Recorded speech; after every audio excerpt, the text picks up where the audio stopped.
Welcome back. Just completed turn 1 of the Epic Apocalypse game here in my basement. It's looks like a hot mess right now. As you can see, there's models everywhere.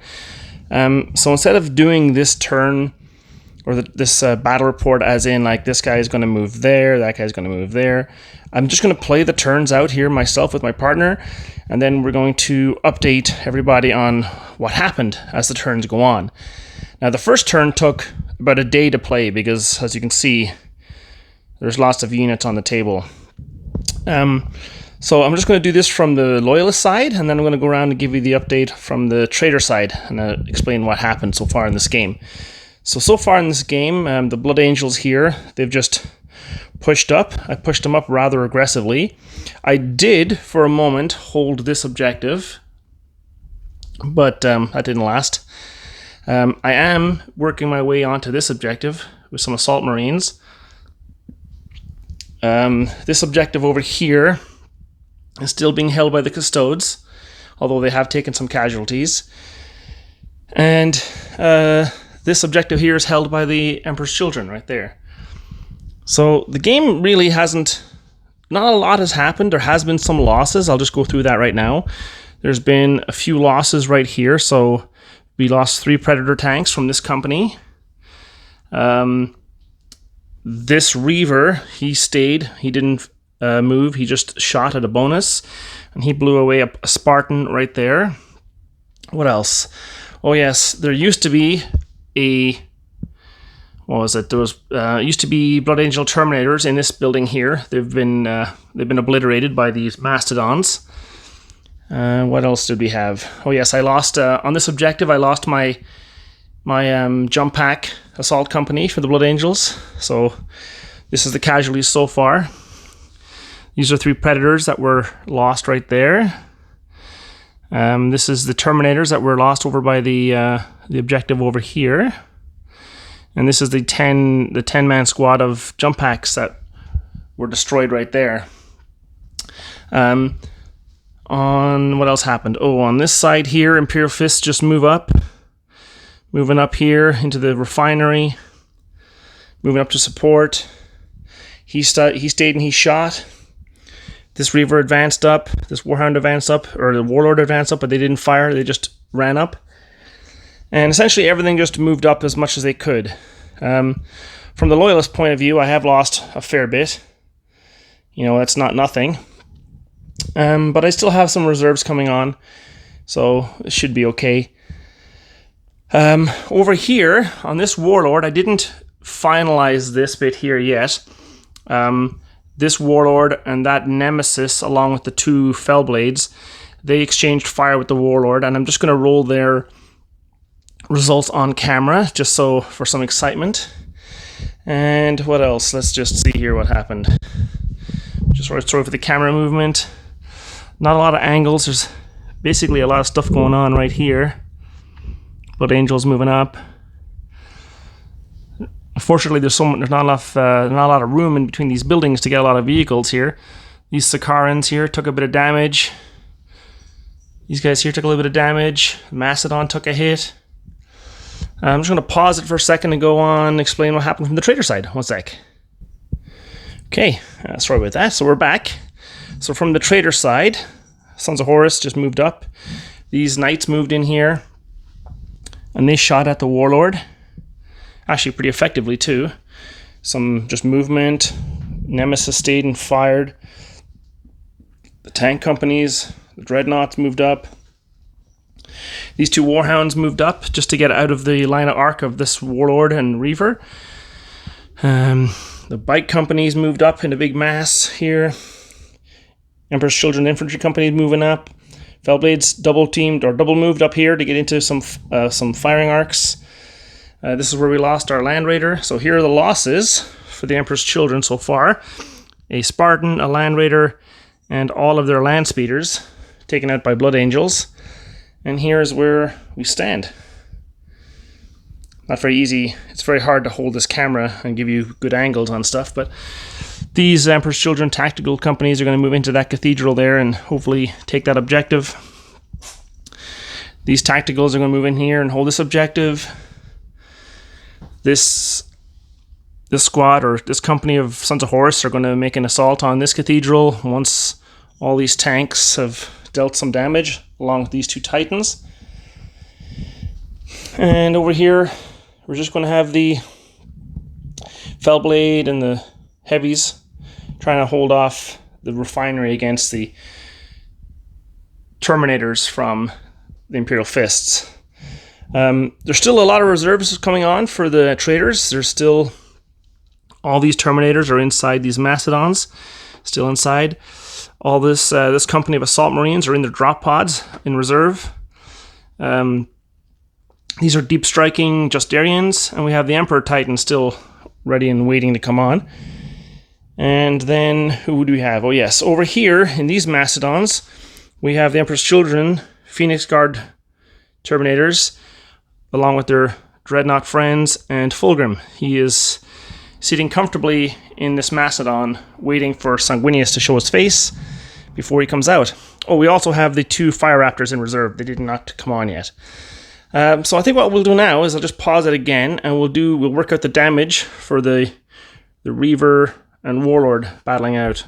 So just hold on, I'll get set up. Okay, so we're set up now. I just got my dice tray right here in my Irish colors.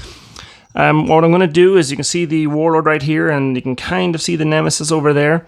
In this game, you play your turn, and in the final phase of the game, you work out the damage. So how the damage is worked out is units collect blast markers. So they collect these things here. You collect blast markers. You either collect small ones or big ones like this. And then this tells you what kind of dice you roll for your saving throw. So I'm just going to do this live on camera just to show you what it's like. And I'm going to add up all of the blast markers from the Warlord and roll his saving throws. So that's a lot of dark blast markers. So he took a bit of a beating. He has accumulated lots of concentrated firepower from the Sons of Horus. So in total, he got 1, 2, 3, 4, 5, 6, 7, 8, 9, 10, 11 large blast markers and 1 small blast marker. Now, I'm going to have to roll 11 saves on a D6 and 1 save on a D10, a D12. To kind of save this guy from damage. So what I'm going to do is I'm going to roll that right now, but first I got to use his special ability. All the Titans have a Void Shield ability. Some are more powerful than others.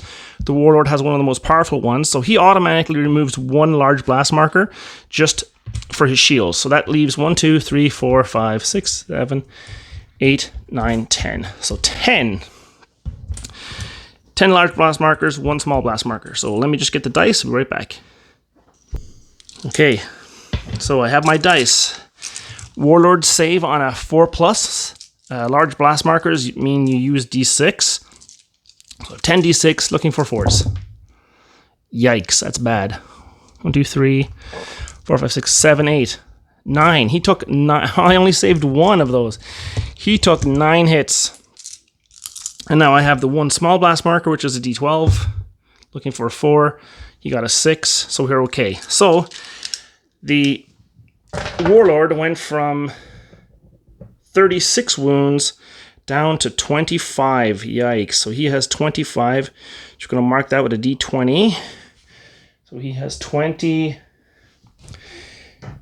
D6. He has 25 wounds remaining. That was indeed not what I was hoping would happen. So that was bad. Now let's just do the same for the Nemesis and see how many he's accumulated. Okay, the Nemesis has accumulated 1, 2, 3, 4, 5, 6, 7, 8, 9, 10, 11, 12 large blast markers. Now this fire is solely from the Warlord, so it was quite a bit of damage.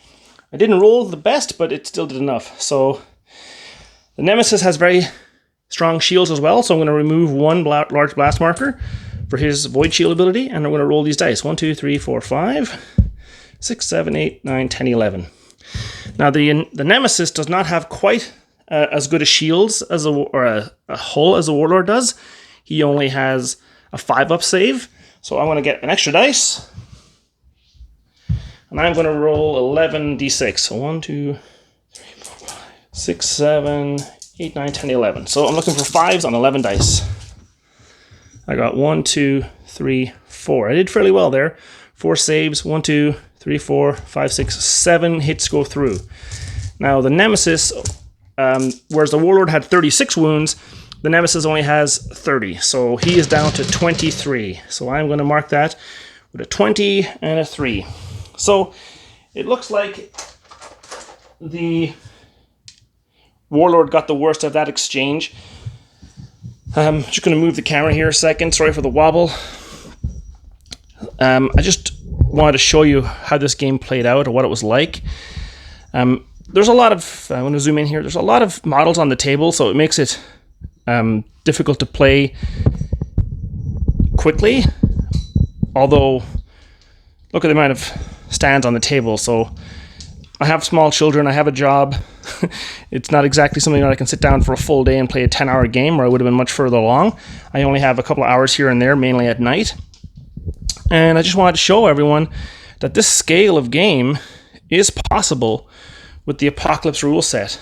You know, I can have little infantry, I can have Spartans, I can have Titans, jet bikes, land speeders. I can have all that, play a game, a massive game like this on a 6x4 table. And although it looks cluttered and it might look very confusing to you, when you're here in person, it actually doesn't seem that bad. Essentially, it is, the score is 1-1 right now. There's one loyalist objective held there and one traitor objective held right there. So the game is pretty balanced so far until maybe that gigantic Titan comes in. I really was not expecting him to take so much damage from 2 Fellblades, 2 Typhons, and a Nemesis, although I don't know why I didn't expect that. I think next turn I'm going to have to make sure I get these Knights moved up. And I might move this Reaver up this way here to support the Warlord. I do have some super heavies. So right here I have a Falchion and 2 Glaives. One there, one there. They're going to get into it next turn too. I'm hoping that these Terminators with Rogel Dorn attached will get into that this crane area here, this industrial area, and take out those Knights and secure me that flank. Otherwise here, I'm going to move up my Warlord and my Reaver, and we're going to start focusing down on those Warhounds, hopefully. But, you know, I really appreciate you guys watching. If this is something that you're interested in, you know, I'm new to this. I don't have a very good system, a good setup. I don't have a very good lighting system down here in my basement. I'm just trying to show everyone that this scale of game is possible in the 40k or Horus Heresy universe with the rule sets here. And it's actually a pretty enjoyable game. All these models were 3D printed except for the Titans. They're official GW models that I paid for. And the Knights, obviously. Everything else, GW doesn't make in the 8mm scale. So I had to do it myself.